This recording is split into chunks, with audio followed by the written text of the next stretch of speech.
Grab your tea. It's Yappy tea time. And the tea is, this is hot chocolate. How you feeling today, Bertha? You like her baby?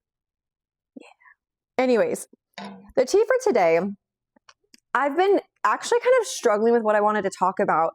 And my mind keeps going through two things, but one thing I don't think I want to talk about just because it's still a tough subject for me right now. And it's, I think, so fresh for me and a lot of people, on the internet and things like that with stuff that's going on. So I don't want to talk about that. I just want to focus on something else. And one thing that actually happened recently was yesterday in my live, I had a family member from my birth side of the family, in case you don't remember, I am adopted, come in and also lives in Arizona where I'm moving to and things like that. And it was really nice to connect with her and talk with her. And I want to talk today about my adoption story, about my experience, some of my feelings that I have, obviously how it's affected me.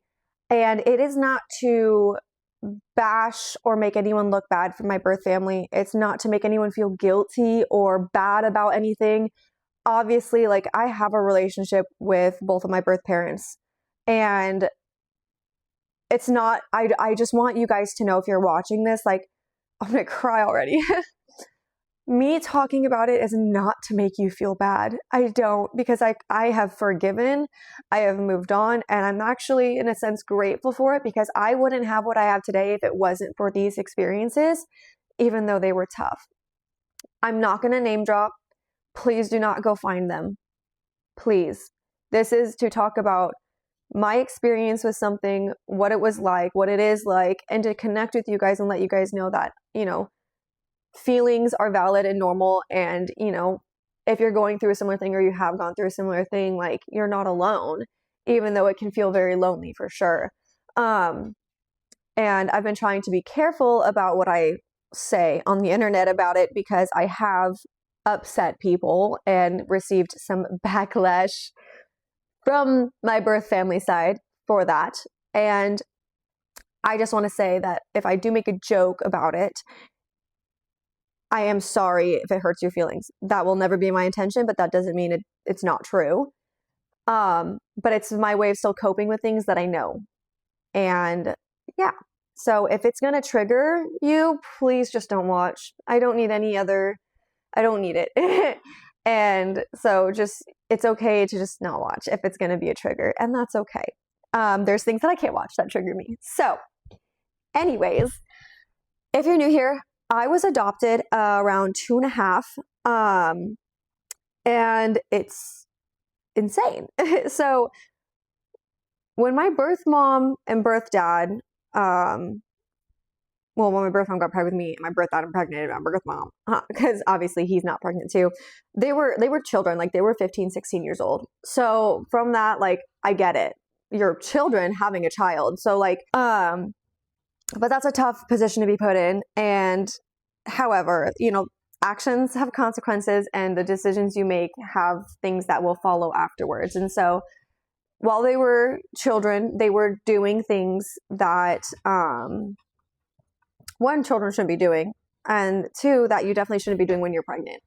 And so while my birth mom was pregnant, there was a lot of complications. And I know this because I've talked with her, but also because the things that they're doing while pregnant that you shouldn't be doing. And we don't need to go into detail. I'm not going to name those things either. Yeah. So her whole pregnancy, I kept trying to be born. I think it was before age of viability too, or is not age of viability, but anyways, you know what I'm saying. They had to keep stopping labor. And so I was due at the end of August, but I was born at the beginning of June because there was no stopping it. I was coming. When I was born, because I was a preemie, she was a minor, there's tests that they're going to run, and the medical tests proved that there was things in my system that shouldn't be there. So immediately CPS got involved. And then a couple days after I was born, my birth dad signed his rights over and completely just, did that. So, that's kind of it on his end, if I'm being completely honest. And whether or not they felt pressured or not to do it, they did what they did, and that's okay. And doesn't mean I don't have issues. I have abandonment issues, but it doesn't mean that I don't also understand, but I'm not going to excuse, like, I don't know. It's such a tough position to be in. And I always I have a hard time talking about it because of how I've had reactions in the past with talking about it. But like I said, like, this is what I know to be true and my feelings and my experiences, and it's okay. And obviously life has moved on and I'm allowed to talk about it. I have a lot of anxiety, if you can't tell, around this, but I want to at the same time. Like, I want to talk about it. I just don't want problems because I'm talking about it. Yeah. I don't need to get into that. I'm starting to have a panic attack.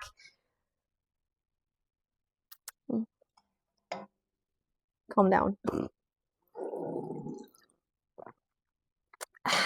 Anyways, I need to stop doing that. For some reason, after I drink something, I keep doing this weird thing.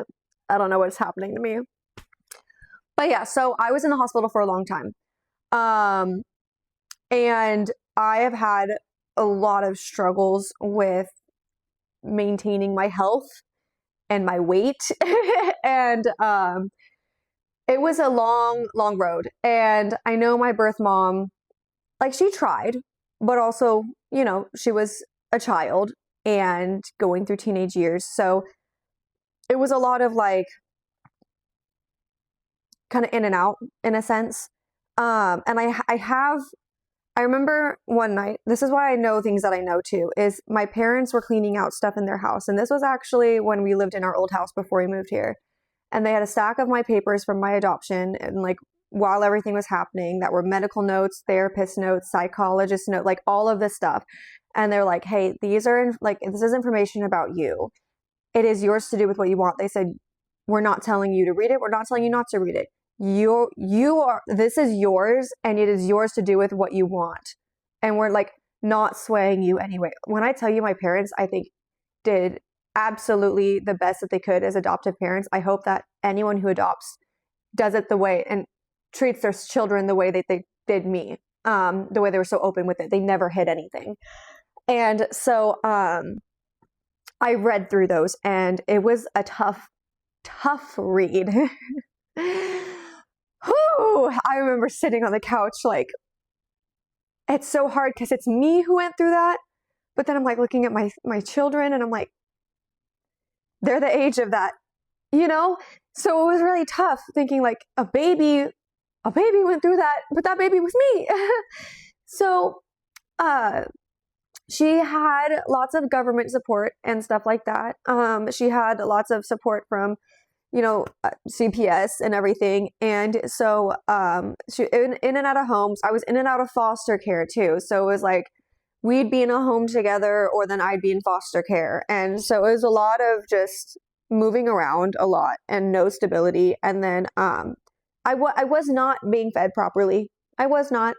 And I could not keep food down till about 3 years old. Like, I was on formula at 2.5 because I don't know what exactly would play into it, but obviously this word is going to sound harsh, but I'm going to say it. Neglect takes a toll, especially on a baby. And so when I was not being fed properly, I would either finally gain some weight, but I was like I was in my own percentile. Like, I was not anywhere, like it was the lowest of the lows. And it's like, if I finally gained weight, I didn't grow. But if I grew a little bit, I didn't gain any weight. If anything, sometimes I would lose weight, and I would have explosive diarrhea. I would throw up. They thought I was having seizures, but I think they were panic attacks. Like, I'm shaking right now because I shake, and sometimes like will just kind of like space out when I'm having a panic attack. But I was also a baby, so I don't know, because I honestly don't remember a lot of it. I just know that these are facts that were given to me. Medical documents, like, you know.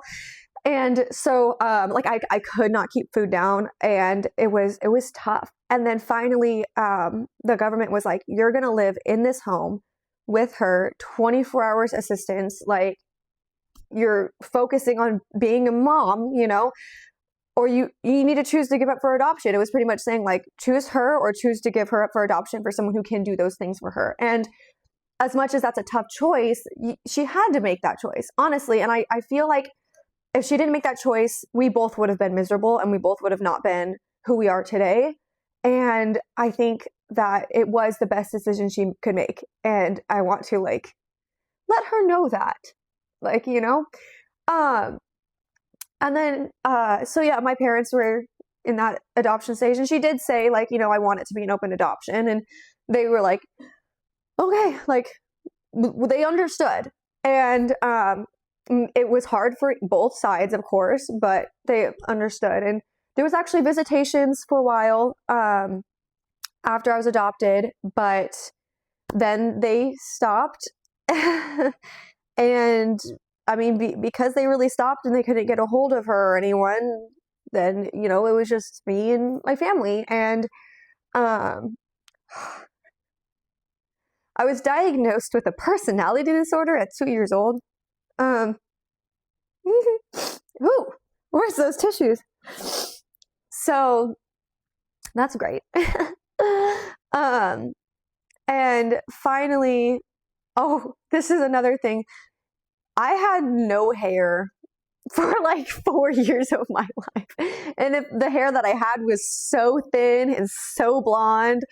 And yeah, so after my family ended up moving from Spokane, where I was adopted and born, to Tacoma area. And I was able to kind of just become healthy. And I'm very fortunate that a lot of the things that I had going on as that young didn't affect me more than they have. And so that is something that I think about a lot, and something that I try to not take advantage of. So like, I try to take care of myself. I try. Not the best at it. So growing up, my parents, my mom and dad, were very open about it. I don't remember ever sitting down and having a conversation with them where they said, you're adopted, like, you're not blood related to us. I just always knew.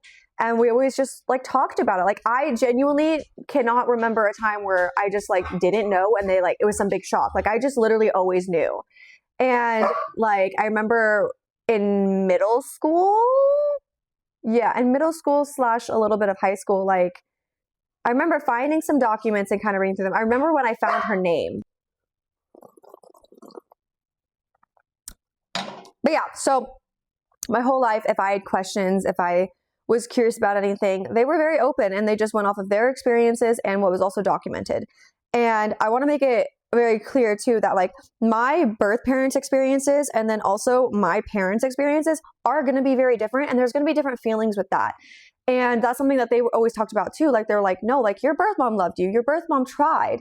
But yeah, there was these active factors that made it hard. And so she made this decision, and they even said like, it was probably the best case decision. Do we wish that? Yeah, sometimes it's like, oh, it would have been nice. But at the same time, like I said, I would never, ever, ever, ever, ever change anything about my life. Ever. Not one thing I went through, not even the stuff that I'm currently dealing with.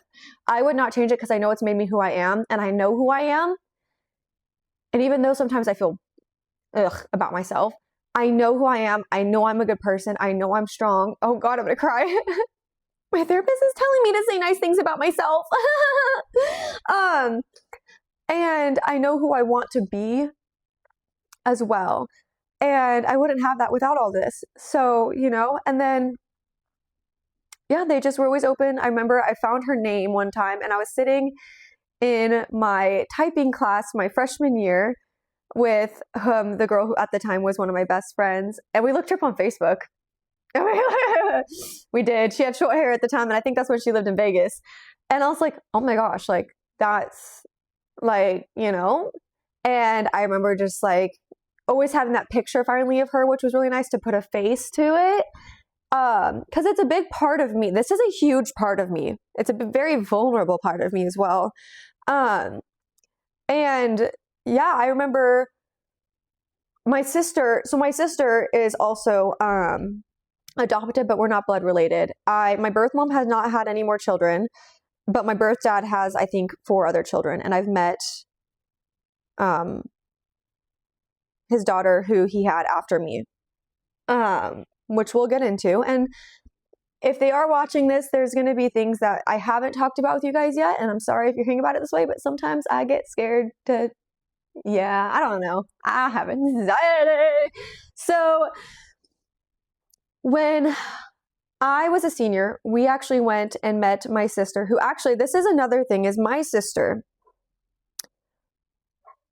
had a lot of similar things that her birth mom did while she was pregnant, but they severely affected her way more than me in ways. My sister has special needs. And so growing up, I also grew up all the time around people with special needs. And I have a special place in my heart for them. And just like, I have so much respect because people are crappy. Oh, that's one thing, is I have not really put my sister on the internet, because if anyone is mean to her, only I'm allowed to, you will see a side of me you don't like. You will. Because I don't play around like that. I don't. And she's someone that I want to protect, because I know how cruel the internet can be. And I know that y'all don't want to see me have to protect my sister. So she is older than me physically, but mentally I'm the older sister. And I've always been that way. So it's so funny, because I see these things where like youngest daughter, oldest daughter, middle daughter, and I kind of have all those feelings. I have very similarities to all of that. Especially being an eldest daughter without being like physically the oldest daughter. And my dad actually can relate to that too with his family. Like, he's not the oldest, but he's had to be the oldest. And if you understand that, you'll understand that. If you don't, I'm sorry. And so, I see her too. Oh God, I'm going to cry. And I just am like, very fortunate to be able to have not, it's not a comparison. It's not like, what's the word? What's the word I'm trying to think of? It's not like, well, who has it worse? Like, it's not like that. And it should never be like that, because my stuff is valid and so is hers. But like, I just see the struggles that she has had too. And I know they've been a little bit harder. And I've heard your guys' struggles. And I mean, I just did an unboxing where the letter was kept private. And when I post it, you'll see it. It'll be on my backup account. She was severely more affected by the similar things that she went through in her birth mom's womb, kind of thing. And I just have so much admiration for those kinds of people and for you guys, just because, like, holy cow. But I also have a lot of like similar feelings and relations in certain ways. Oh God, I'm getting emotional. So, yeah, my sister is someone that I want to protect very much. So I do have a sister. And sometimes she'll pop into my lives, but, you know, she also has her own life. And I've even told her, like, we've had the conversation where I'm like, I want to protect you because I have seen people, the way they've treated her. Oh, don't even get me started on that. Like, and yeah, so, it's tough. And it's also tough because growing up a lot, like, I had people be like, well, your mom didn't even want you, like, make these comments, like, you know, so, like, I've had, I get so triggered now sometimes too when people are like, well, clearly your family, like, I've been told recently, like, my family's better off without me and stuff like that. And it's very triggering because in the past, like, they're like, well, see, she's better off without you anyways. Like, so it's very triggering when people say that because I know that's not the case, but it still hurts. And before I met her, obviously, I was like, is that the case? Like, you know? So anyways, that was a tangent on my sister. But my senior year, we had actually went, and so her birth mom's sister, I believe, so her aunt and uncle actually took her in for a long time. And so we actually went and visited them, and it was great. But it was a little tough because I was like, oh, I want to meet my birth family. You know, there is, even though I have this like great family that I would never change. Oh my gosh. I do make jokes that my dad is the one who was pregnant with me and birthed me because we are very similar people. It's a joke. But there is that curiosity to know and to like just understand, or even just like finally like get almost closure on that part, because it is like something I'm going to be curious about. My parents always knew that, like, she's going to have questions, she's going to be curious, and someday she's going to want to meet them. And it's not because I want to replace anyone or just, it's because I'm just curious. And there is a lot of similarities that I have with my birth mom. And oh my gosh, we do look a lot alike. I remember she was over at our house one time after I graduated, and my dad went up and I think he like grabbed the back of her head thinking it was me. And he's like, oh, sorry. So, like you want to know where you came from and who you are from. There is always, and it's a natural emotion and feeling. And so after that, like, it was my senior year, and it's funny because I reconnected with my birth mom actually shortly after I met Nick. So he was there for this whole thing with me. And I remember I talked to my mom and I was just like, Mom, like, I want, once I'm 18, like, I want to meet my birth mom, but I also I want her at my graduation. Like, I was like, that's a big accomplishment and something that I think would be also like almost like an appropriate thing to reconnect during, if that makes sense. Like, I don't know. It was just something that I wanted. And I was just like, it's something that I want you guys and them at and stuff like that. So I remember we sat down one night and we typed on Facebook, because I had her Facebook. And we typed out this message, and I was just like, hey, what's up, birth mom? No, I'm just kidding. I didn't say that. I was just like, like, hey, I believe you're my birth mom. This is, the name and stuff that I have. I would love to reconnect. Like, it was a really good message. And my mom and I sat there. Oh God. I hate crying, but I do it a lot right now. We sat there and just were crying. Like, I don't know. It's just an emotional thing. Oh God. Why am I talking about something so emotional? I'm emotional right now. And then my birth mom responded, and it was a little like everyone kind of swarmed in at once. It was crazy. I was getting friend request after friend request, post message, and I'm like, but it was needed, and it was really good. It was, as like anything would be, right? When you kind of meet someone, you have that excitement and stuff and things like that. But then, there are things that I know have hurt her and that have hurt me, and things that I'm still kind of actually going through. Like, I have abandonment issues that still affect me to this day that I'm working through. And that's not anyone's fault, but it is what it is, And so, yeah, we reconnected, we ended up meeting up, and it was really good. It was very emotional though. And yeah, so that's I don't need to go into details, obviously, of mine and my birth mom's relationship. It's really not anyone's business, but that's just my experience up until then. And, like, we used to talk a lot. And then there's some things that happened that hurt really bad and triggered me.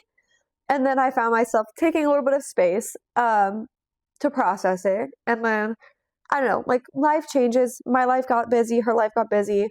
But there are things that I wish were a little bit different in these past couple of years. And I'm just going to say it. Like, she hasn't met Wesley, and it kind of hurts. But, maybe someday. And that's okay. Like, I get it. I know that, like, it's not just on her. It can be on me too. But, it's so interesting, because sometimes I'm trying to figure out how to say something without it sounding really, really bad. But, like, sometimes I wish I didn't care so much, because then it wouldn't hurt as much.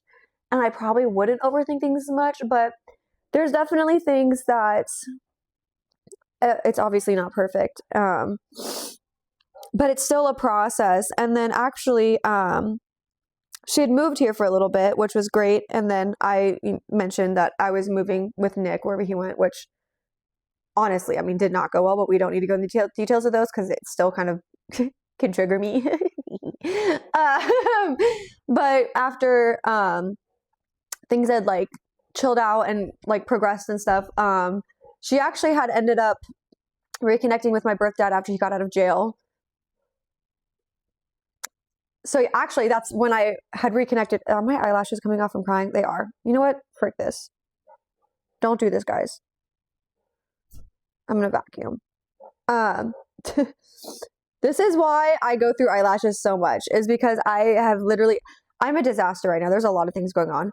I am unmedicated. And no, I don't take antipsychotics, but you know what? There's nothing wrong if I did. Let's make that really clear. This is such a side note. Medication is important, and do not ever feel bad because you're on it. Do not ever feel bad. Chemical imbalances are real. Like, so don't ever, like, I've been getting a couple messages that like, I need to take my meds. I need to be admitted. Like, no, like, medication is important. Don't ever feel bad about taking them. Don't ever feel bad about it. Like, I just want to make that really clear. It frustrates me because these are real things that can be treated with that, and it should be if you need to. And there's nothing wrong with it. So if you're taking antipsychotics, I'm proud of you, by the way. I'm proud of you, and good job. So moving on from that little side note, which I don't want to be unmedicated. Okay, we're going to get back on that. I don't want to be unmedicated. I haven't heard from my psychologist. My therapist tried, but now we're moving, and I'm going to have to also find a new therapist. So it's going to just be tough right now, and I'll get through it. So if I am crashing out, please give me some patience. I don't know. Kidding. But when I met my birth mom, my birth dad was still in jail for a couple years. And then he had gotten out of jail, I think, like it was like November of 2017, I think, because I remember she was still living here when we had talked about it because they were back in contact with each other, which I was like, oh, I have weird feelings when it comes to my birth dad. I don't want to say I don't care because I know I do care, but I don't care as much. And I think it's because, he signed his rights over. So I was just kind of like, okay, and that's just all I know. So yeah. And then, I was like, oh, like, I don't know, it's something that I was a little, this is not meant to sound bad, I wasn't sure about. I was nervous. I was kind of scared. And I just also was like, I don't know if I can handle that emotion yet. And it's not a bad thing, and it's not anything against him or anything. I want to make that so clear. And I know I'm over explaining myself when I don't need to, but like, that's just me. That's just me. I over explain things because I want people to understand, and I want them to know like, I'm sorry if this hurts your feelings. That's not my intention. I'm just trying to like process things. I'm still kind of processing things while talking about it right now, but I think this is going to be good for me. And I think this is good for some of you guys if you're dealing with anything very similar. Cause it's tough. And I feel so conflicted with my feelings sometimes, and like at war with myself, which is really tough. And, it's why I'm in therapy.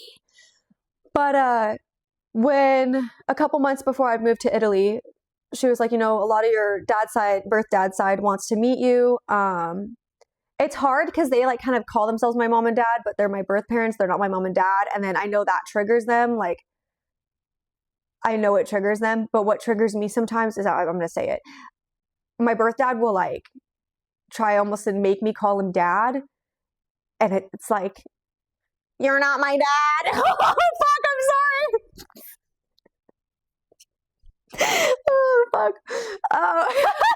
Like, you are, but you're not. And so it's just tough sometimes. And then, yeah, it's just, yeah. So, and I'm not name dropping. So definitely not calling him by his name right now. But yeah, so she was like, your birth dad side wants to, meet you before you go and things like that. And I was like, you know what? Okay. So my dad and I drove to Spokane. Side note, why did we go see The Greatest Showman there? 10 out of freaking 10 movie. Always going to be one of my favorites. Soundtrack, wow. We're in the theater. It's just us. We're sitting right here. We're not even in the middle. We're sitting right here off to the side, kind of in the middle, but kind of still off to the side. And these people, they sit right behind us, not even in front of us, right behind us. No, were they in front of us? Either way, they were like right behind us or right in front of us. And they were so loud that we moved seats. And I'm like, there's a whole movie theater that you could have sat in. Did they know who I was? No, I'm just kidding. They definitely didn't, because no, that was a joke. Oh God. Anyways.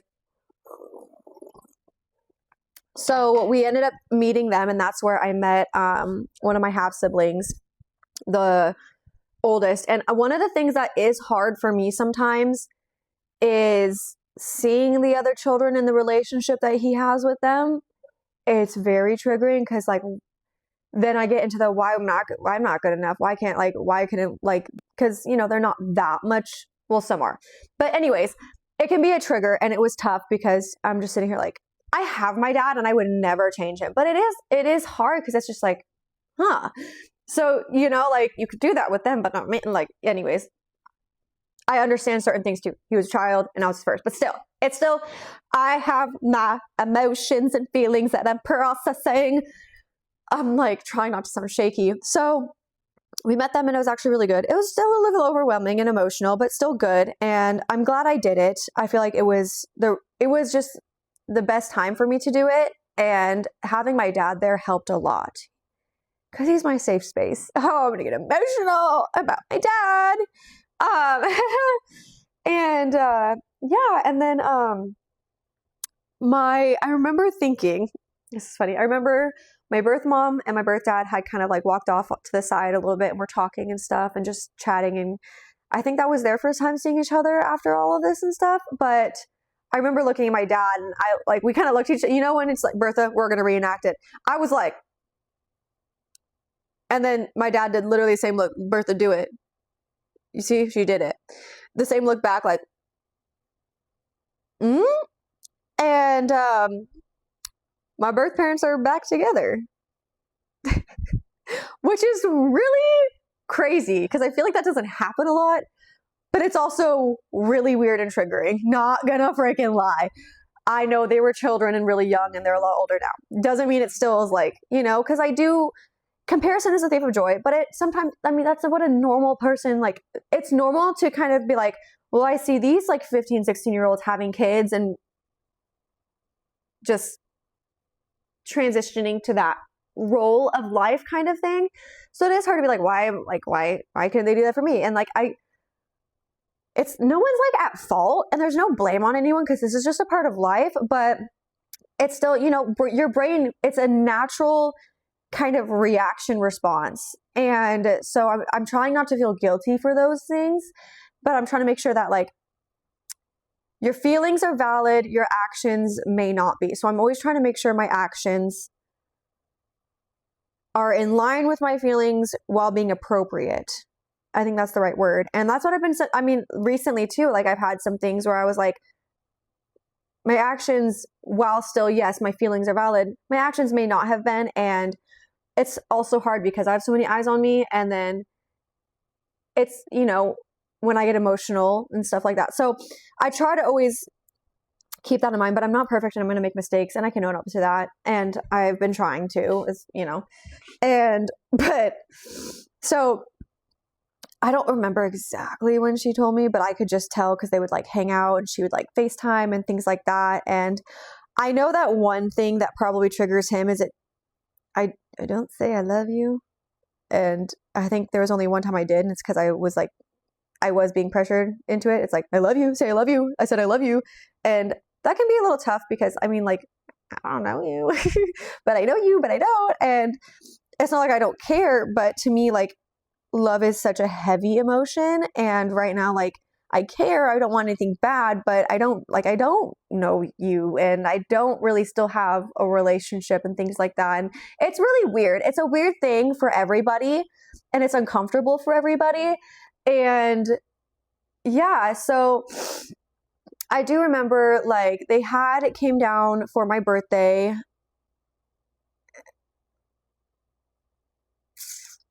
couple years ago and it was not bad, but also not the best.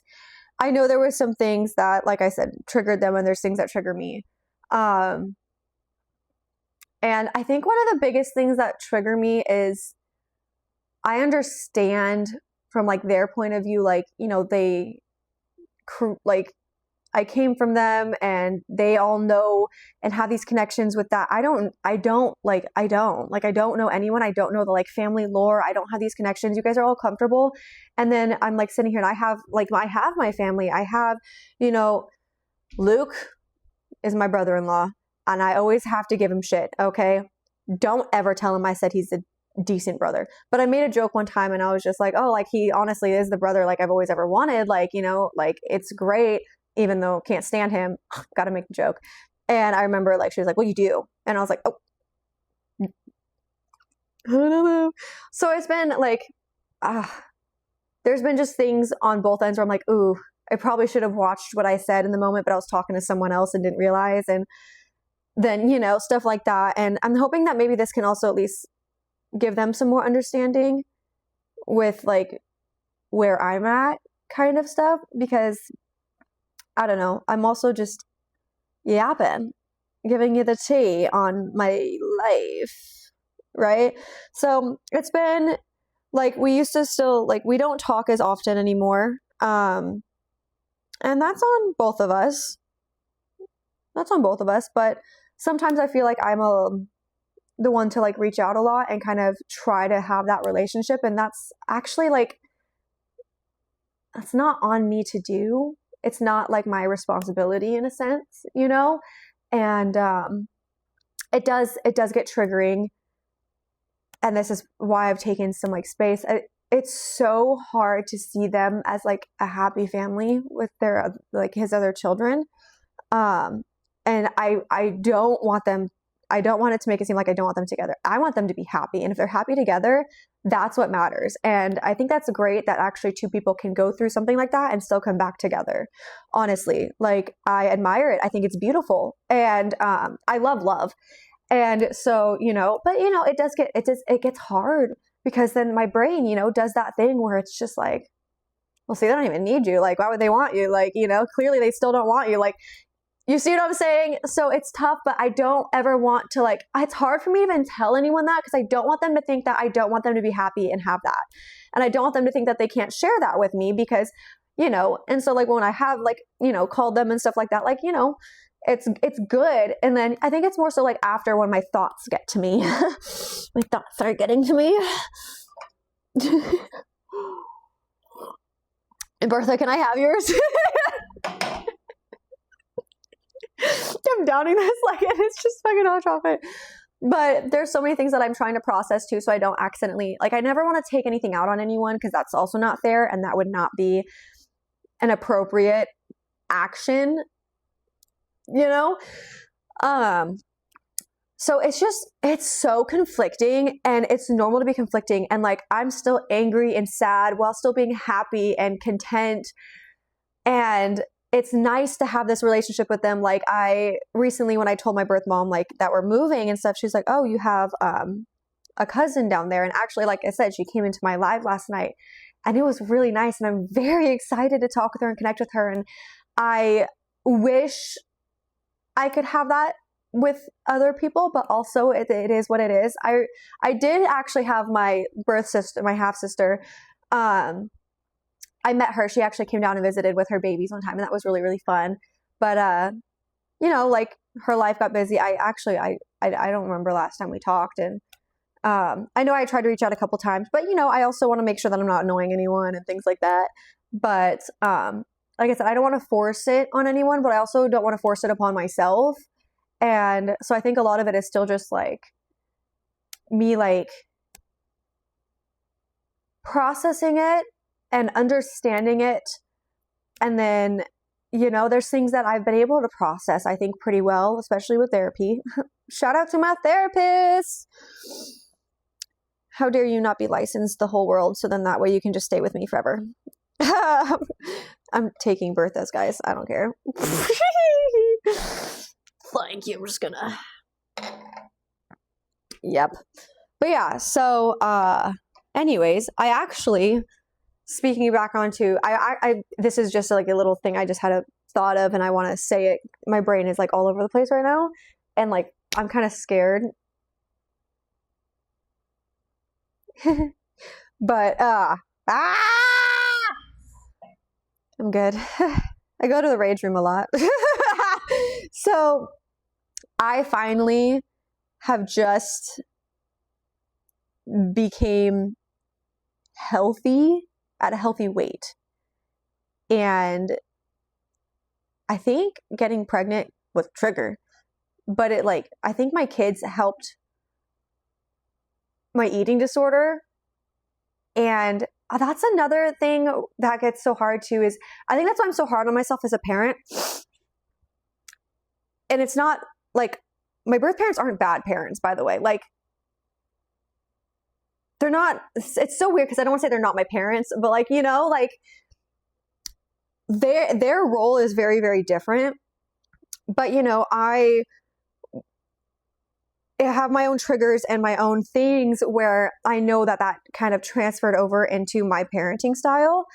And so I get triggered very easily when people talk about my parenting. I've gotten a lot better at it, actually. And I think one thing that helped is just kind of like laughing at it, like being like, you know, and no one's going to ever parent 100% the same way. My parents were very similar in parenting, but still very different, you know? And so when I got pregnant with both my sons, like I was very, not hard on myself, but I knew like my mentality with my body completely switched.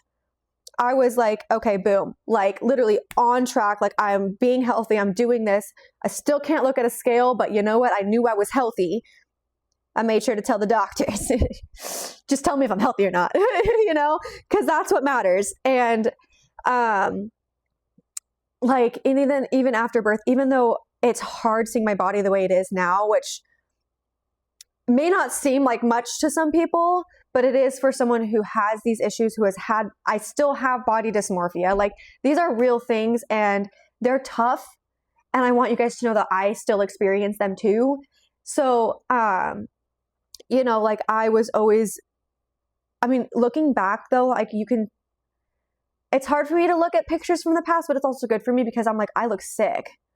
Like, you know, and I know there was a lot of concerns that I had to go to the doctor and my parents were concerned. And so, and even Nick actually has been very, very supportive and helpful in that, like healing. And so, yeah, like my whole pregnancy, I was so focused on being as healthy as possible. And like,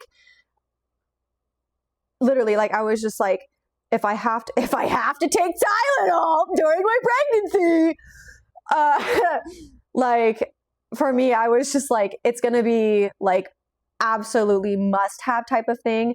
But I also was like, part of me taking care of myself with it is, you know, taking those medications if needed, told to me by a doctor that it's okay. You know, we're just going to put that in there real quick. But like, you know, I was taking care of myself finally. And then, we should talk about my birth stories actually. My first son, I got an epidural. My second son, I didn't. But also Ricky, my first son was born in Italy. My second son, Wesley, was born here in the States. So I also have some crazy birth experiences. Wesley, I did no epidural. I did all natural. But anyways, I was very hard on myself and I was very conflicted even about birth. Like, you know, like I was like, do I want the epidural? And I'm like, okay, don't overthink it because I have these, you know, this trauma, I guess is the right word. But like, yeah. So then even after birth, like for me, that's why I think I was so hard on myself about breastfeeding, which we'll do another Yappy tea time on that. You got to feed your baby. And that's part of being a breastfeeding counselor this is such a tangent, but it's supporting you and the way you need to feed your baby. And if breastfeeding was not working or you don't want to do it or whatever, like it's supporting you in that transition. And so like, I want to make that really clear. It's not for everyone and you don't have to do it.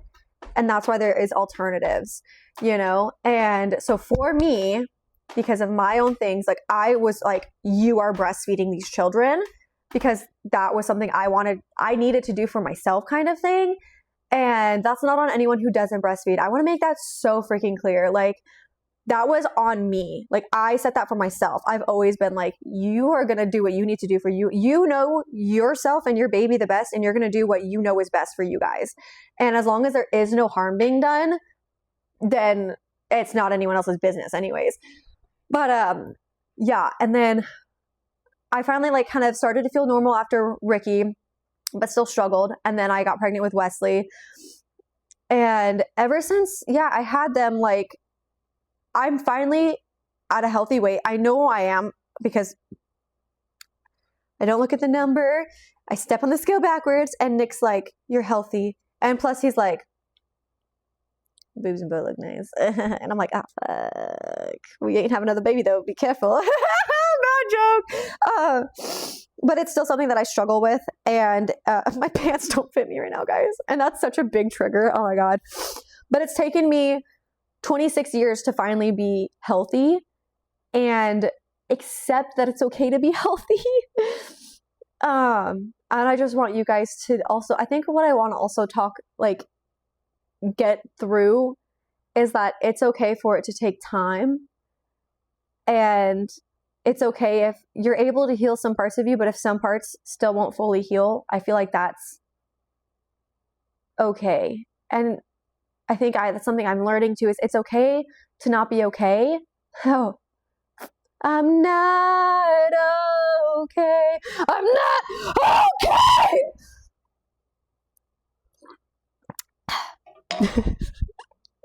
I still got to throw in a couple funny moments, of course, but like, it's okay. And what you're going through is this. Another thing I want to say, when I think one thing that also triggers me is when people are like, oh, you're not alone. You have blah, blah, blah, blah. I may not be physically alone, but it is so incredibly lonely to be going through something that no one else is going through. And that's the thing, is no one is going to go through the same exact thing. Oh my God, Frank, you're kidding me. No. Oh my God. But what you are going through is lonely because no one else is going to be going through that same exact thing, every single detail and every single feeling the same way. So it's lonely and people aren't going to understand. And you're alone. Like, you're alone in what you're going through. And so like, I'm like, no, but I am. I know I have people here to support me and be there for me when I need it, but it is lonely. And I am alone in what I'm going through because no one ever is going to be going through these same exact things as me. And I think that's also something that like we need to, like, it's important to understand and like not also let people trigger you and they're like, oh, I'm just so alone. Like, I feel so lonely, because that's a fact. Like, that is. But they're telling you these things because they know they have you there to support them. But what they're feeling and dealing with, it is lonely. And I hope that can make sense, because it makes sense to me. It's all these things. So with that being said, I do care about my birth parents. I am very grateful for the relationship that I do have with them. I'm grateful that they have each other and that they are happy. I want to make that really clear. But there's just, things, and that's still things that I'm dealing with. And so just a little bit more tea about me and my life. Give you some of that lore. Laura, I miss you. Not Laura getting the shout out in the middle of my... But anyways, I am having a new merch line coming soon. My Mr. Julia advent calendars are not available. And they won't be again. I just want to touch on that really quick. So if you do go to pbsjewelries, just the bundles, the singular pieces, and crystals and clothing are available. Every order does get a free gift, including the ones that already have been purchased. I've been throwing in crystals. I've been throwing in coloring books. I've been throwing in nails. I've been throwing in all kinds of things. And then I do have a new merch line and website coming soon that is ran through my management. So if you got any issues, take it up with my management, because I'm tired.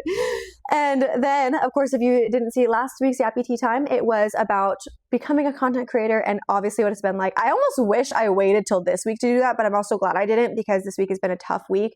You can go watch that to get some more tea on the content creation and stuff like that if you are curious about my experience and what it's been like, and some more transparency in that way. And then obviously join me next week for some other tea.